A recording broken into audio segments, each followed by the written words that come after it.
Falando da criação do mundo, quando o Leandro, o nome do professor, né?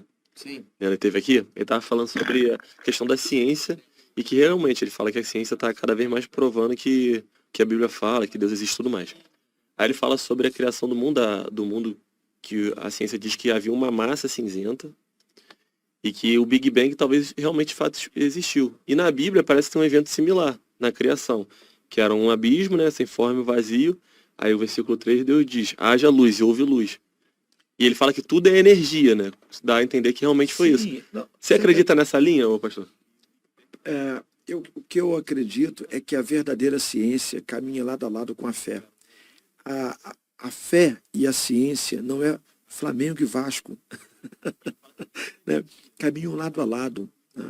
Por exemplo, quando a Bíblia diz haja luz, todo mundo foi criado pelo poder da palavra de Deus. Esse haja é o poder de Deus. A Bíblia diz que quando Deus fala, uma linguagem poética ali, mas que explica muito bem isso, os montes se derretem, as montanhas viram água, pelo poder da palavra de Deus. Tudo foi criado pela palavra de Deus, pelo haja de Deus. Então, por que quando Deus disse haja, por que não entender que houve uma grande explosão de poder? O universo ainda está em expansão, né? A gente sabe disso. O universo. Quando você olha para o grande tronco de uma árvore gigantesca, que você precisa de 10 homens para abraçar essa árvore, toda a estrutura estava dentro de uma semente. Aquilo tudo estava dentro da semente. Ele só foi se desenvolvendo, mas já estava tudo ali. Então, quando Deus diz, haja, as coisas ainda estão acontecendo. Nós não somos nenhuma poeira cósmica. De tudo o que existe, de tudo que Deus criou. Eu vou falar uma coisa aqui muito doida, mas que eu creio para poder aguçar um pouquinho você que está em casa. Nós falamos um pouquinho da criação, do tempo, que pode não ser literal, 24 horas, da destruição. Inclusive a palavra dilúvio na Bíblia é Mabu, no hebraico, né? Me perdoe, eu já expliquei que eu não falo hebraico, né? Mabu, que significa destruição, recomeço. Então, quando você pensar em dilúvio, esquece a questão de só água. Não, foi uma destruição. Foi dar um reset no computador. Nós vamos resetar, vamos recomeçar. Pum! E desliga tudo. Né? Então foi vulcão entrando em erupção, foi chuva de meteoro, foi água subindo. Literalmente, colunas de água subindo, foi água desabando de cima para baixo. E a Bíblia fala de que Deus fez separação entre águas e águas. Está escrito isso na Bíblia. Tem águas de baixo e águas de cima. Mas, enfim, já comentamos alguma coisa sobre isso. Essa questão do dilúvio, né? Essa questão da arca, né? Foi construído. A arca significa um grande barco, uma caixa, né? Tevá é a palavrinha hebraica para arca. Moisés foi colocado dentro de uma arca, né? A arca da aliança, vocês mencionaram aqui. Agora, vamos pensar que se a história fosse diferente. Se Adão não tivesse pecado, se Eva não tivesse desobedecido a Deus, não tivesse levado o fruto da árvore que Deus disse não coma, e ela foi lá, comeu, levou para Adão, e ele de forma consciente, a culpa não é da mulher não, Adão viu, identificou, mas ele olhou para ela estava vivinha da silva, ele comeu também. Bom, mas vamos lá. Então, se eles não tivessem desobedecido a Deus, o primeiro pecado foi desobediência. Sexo nunca foi pecado, pelo amor de Deus. Sexo é muito bom. Pode fazer, só casem. Casem, tá bom? Deus deu um sobrenome para sexo, casamento. Então vamos lá. Se eles não tivessem pecado, então estariam, né, vamos brincar aqui, gerando Evinha, Adãozinho, né, Adão, mais um Adão 2, Eva, Adão. Imagine você andando na rua e falando: ô Adão, quanto tempo, rapaz? Como é que você tá? Tem um tempão que a gente não brinca. Ó, tu não foi no futebol ontem. Aí ela falou: não, rapaz, Matusalém me deu uma entrada da outra vez. Você parou para pensar que não teria morte? Então nós iríamos encontrar com Adão, certo? Com Eva. Né? Caim não teria matado Abel. Né? Imagina, Caim e Abel juntos, rapaz, vocês dois, né? Vocês dois são agarrados até hoje, né, rapaz? Já tem 1 bilhão de anos. Estão lá juntinhos.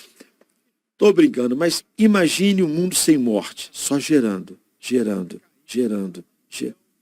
Peraí, cara. Essas pessoas iam morar onde? O mundo ia ser tipo a Índia, né? Superpopulação. O mundo todo, né? Debaixo d'água. Não tem como. Vamos lá, não tem como. Gente, a gente está aí o quê? 8 bilhões? Estou meio desatualizado. Não sei. Eu não Tá pegando aqui no Google. Eu estou meio desatualizado. Estou dando um chute científico Sim. aqui. 8 bilhões de pessoas no mundo. Olha quantas guerras nós já vivemos. Exatamente. Corta a Segunda Guerra. Corta a Primeira Guerra. Corta todas as guerras. Corta todas as corta tudo. 8,7 milhões. Chegando em 9. Quase 9 já. 9 bilhões de pessoas. Agora imaginem, 10 mil anos sem ninguém morrer. 100 mil anos. Não tem como. Aonde as pessoas iriam morar? Então agora você entende por que Deus não criou o planeta Terra. Porque Deus não criou a Via Láctea, a nossa galáxia. Por que Deus criou universos, multiversos, você acredita? Por que Deus criou tudo isso? Por que Deus criou 1 milhão de planetas se só um seria habitado? Eu nunca entendi isso também. Porque o projeto não era esse. O plano não era esse. Todos seriam habitados. O homem viveria em todos. Não teria morte. Nós iríamos povoar não a Terra. Nós iríamos povoar o universo. O pecado interrompeu isso. Segundo alguns sábios, né, para o homem ter domínio e autoridade sobre todos os animais, ele, no mínimo, teria que fazer o que eles fazem. Alguém pode considerar isso um exagero, uma aberração. Para o homem ter autoridade sobre o peixe, ele teria que respirar debaixo d'água. O homem teria que voar. O homem teria uma força que não tem. Então, muito do que a gente vê hoje em quadrinho, filmes de anime. ficção científica, você consegue imaginar, segundo alguns, a gente usa 15% do cérebro. Eu sei que essa conta aí muda. Tem gente que fala que é menos, tem gente que fala que não, a gente usa 35%. E isso vai depender de pesquisa para pesquisa, mas eu acho que 15% seria algo tradicional. 13%, 15%, 17%, o cara é um cientista. Me perdoe, estou dando um chute aqui agora. O cara tem 18%, é o Einstein, é o... Entende? Então, veja bem, imagine o homem usando 100% do cérebro. Nós não iríamos precisar de escrita, de palavra para nos comunicar. Deus criou um homem perfeito. Não tem como dimensionar em palavras o poder, o efeito, a consequência do pecado na humanidade. Quando a gente diz que o pecado foi uma desgraça, foi algo terrível que aconteceu com a raça humana, nós não temos ideia do quanto foi. Então o homem, a Bíblia diz que o homem foi criado um pouco menor que Deus, do que os seres angelicais, um pouco menor. A glória do homem é algo que hoje não temos como dimensionar antes do primeiro pecado. Então, tá aí. Esses países, perdão, esses planetas hoje considerados inabitáveis, o homem teria a condição De viver em todos. viver em todos. Tanto pelas qualidades físicas, química, biológica do ser humano, como também pela estrutura desses países. Eles não teriam também a temperatura que tem hoje, eles não teriam, porque o pecado, ele atingiu o homem, ele atingiu a natureza, ele atingiu toda a obra criada. Tudo que Deus criou foi atingido pelo pecado. Tudo que Deus criou que estava sob domínio do homem. O pecado do homem não mudou nada no céu. O pecado dos seres angelicais não mudou nada na humanidade. O homem foi criado para governar o mundo, o planeta ou os planetas. Tudo que foi criado. O homem seria o governante. Quando o homem peca, então o homem sofre a consequência do pecado e toda a criação aqui sofre. Não no céu. Como também o pecado de nenhum anjo influenciou absolutamente nada aqui. Quando Adão foi criado por Deus, os anjos já haviam pecado. E nós tínhamos uma vida livre do poder, da influência e do juízo do pecado.